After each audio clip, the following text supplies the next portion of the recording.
میں آتے ہیں اللہم اغفر لامتی رب حب لامتی، دنیا میں رہتے ہیں تو امت کی مغفرت کی دعائیں، قبر میں جاتے ہیں تو امت کی مغفرت کی دعائیں، آج بھی قبر میں امت کی مغفرت کی دعائیں کر رہے ہیں۔ میرے آقا صلی اللہ علیہ وسلم کا مقام یہ ہے، صحیح مسلم شریف کی حدیث ہے، جب قرآن کریم نازل ہوا نا تو ایک قرات کی اجازت اللہ جل وعلا نے دی۔ جبریل امین حضور اکرم صلی اللہ علیہ وسلم کی بارگاہ میں حاضر ہوئے تو اللہ نے ایک قرات کی اجازت دی۔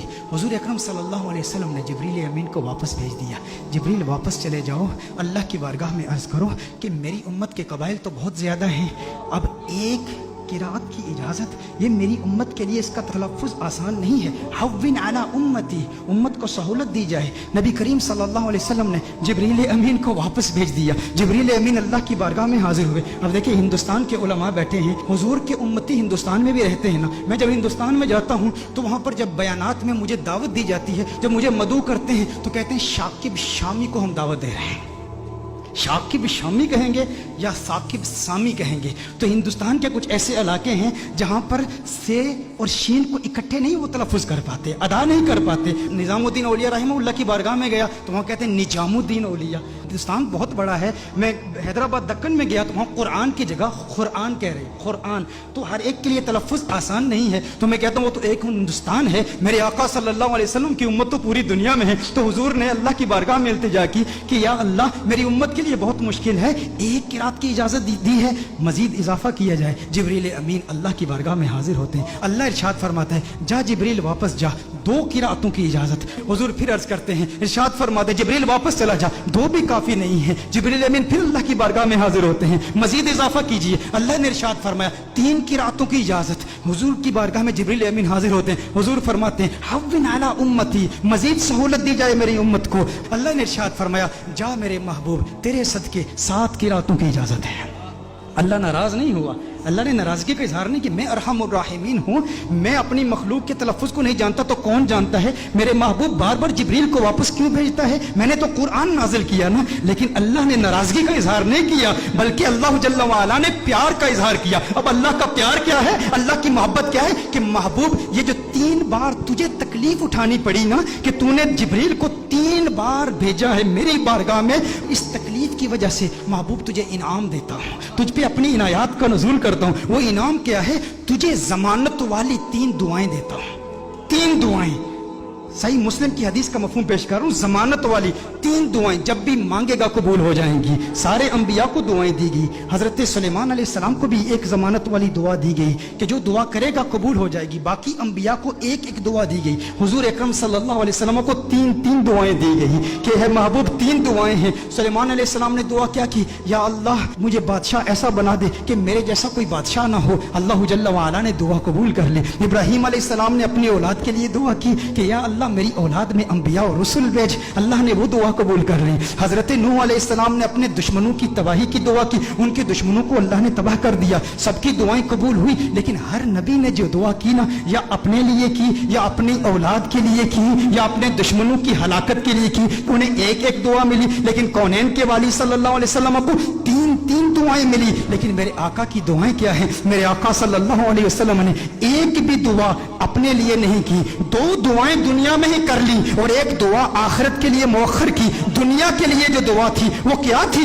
اللہم اغفر لامتی، اللہم اغفر لامتی، اللہم اغفر لامتی، ہے اللہ میری امت کی مغفرت فرما۔ میرے آقا صلی اللہ علیہ وسلم نے دوسری دعا کیا کی؟ پھر اللہم اغفر لامتی، ہے اللہ میری امت کی مغفرت فرما۔ علماء نے کلام کیا ہے کہ پہلی جو دعا تھی وہ کبائر گناہ کے لیے تھی، دوسری جو دعائیں تھی وہ صغائر گناہ کی ہے، لیکن تیسری دعا میرے آقا صلی اللہ علیہ وسلم نے مؤخر کر لی۔ اور مؤخر کیوں کی؟ حضور نے ارشاد فرمایا یہ تیسری دعا آخرت کے لیے بچا کے رکھی ہے۔ یا رسول اللہ صلی اللہ علیہ وسلم کیوں بچا کے رکھی ہے؟ حضور نے ارشاد فرمایا وہ آخرت کا دن ایسا دن ہے جب سب نبیوں کی امتیں، یہاں تک کہ انبیاء بھی میری بارگاہ میں حاضر ہوں گے، یہ ان کے لیے سنبھال کے رکھی ہے۔ حضور اکرم صلی اللہ علیہ وسلم نے ابراہیم علیہ السلام کی امت کے لیے، عیسیٰ علیہ السلام کی امت کے لیے، موسیٰ علیہ السلام کی امت کے لیے، ان سب کی امتوں کی مغفرت کے لیے یہ دعا سنبھال کے رکھی ہے۔ ذہن میں یہ سوال تو پیدا ہوتا ہے نا، باقی انبیاء کو بھی قیامت کی ہولناکیوں کا علم تھا نا، قیامت کی ہولناکیوں اور سختیوں اور شدت کا علم تھا نا، وہ جانتے تھے کہ مخلوق کس قدر مجبور ہو کہ قیامت کے روز انہیں بھی اپنی امت سے محبت تھی نا۔ باقی انبیاء نے آخرت کے لیے دعا کیوں نہیں بچا کر رکھی؟ ذہن میں سوال پیدا ہوتا ہے، باقی انبیاء بھی اپنی امتوں سے پیار کرتے ہیں، لیکن انہوں نے اپنی امتوں کے لیے وہ دعا بچا کر کیوں نہیں رکھی؟ ایک دعا تھی امت کے لیے بچا کر رکھتے نا۔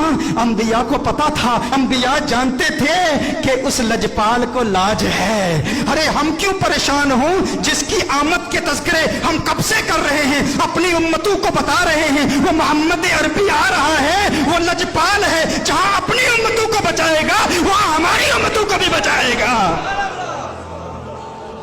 میرے آقا صلی اللہ علیہ وسلم فقط اپنی امت کے لیے نہیں آئے، وہ رحمت للعالمین ہیں، وہ عیسیٰ کے لیے بھی آئے ہیں اور عیسیٰ کی امت کے لیے بھی آئے ہیں، وہ موسیٰ کے لیے بھی آئے ہیں، موسیٰ کی امت کے لیے بھی آئے ہیں، وہ ابراہیم کے لیے بھی آئے ہیں، ابراہیم کی امت کے لیے بھی آئے ہیں، وہ نوح کے لیے بھی آئے ہیں اور نوح کی امت کے لیے بھی آئے ہیں۔ علی نبینا علیہ الصلوۃ والسلام، انہیں پریشانی نہیں تھی، وہ جانتے تھے وہ لجپال ہیں، انہوں نے پہلے ہی انتظام کر رکھا ہے، وہ سب کی شفاعت کر دیں گے، کیونکہ میرے آقا صرف اس امت کے لیے نبی نہیں، وہ سب کے لیے نبی ہیں، یہاں تک نبیوں کے لیے بھی نبی ہیں۔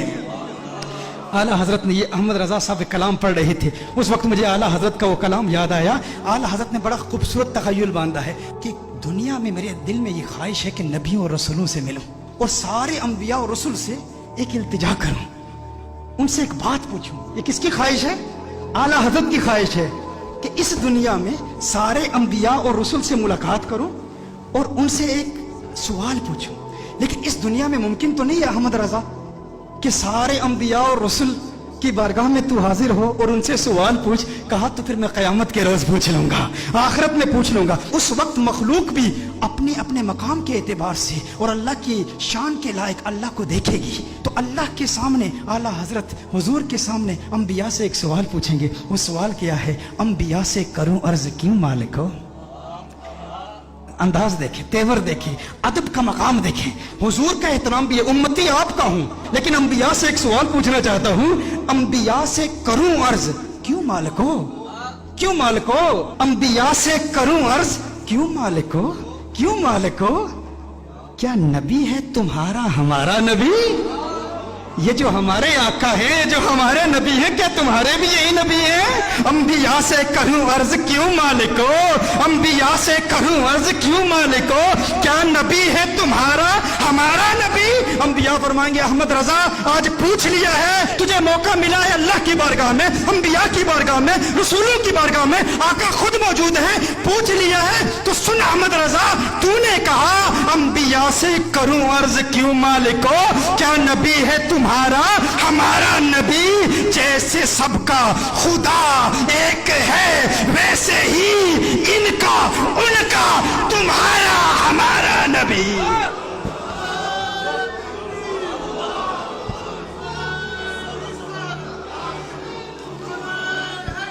جیسے سب کا خدا ایک ہے ویسے ہی ان کا ان کا تمہارا ہمارا نبی۔ کرنوں بدلی رسولوں کی ہوتی رہی، چاند بدلی کا نکلا ہمارا نبی۔ کیا خبر کتنے تارے کھلے چپ گئے، پر نہ ڈوبے نہ ڈوبا ہمارا نبی، پر نہ ڈوبے نہ ڈوبا ہمارا نبی۔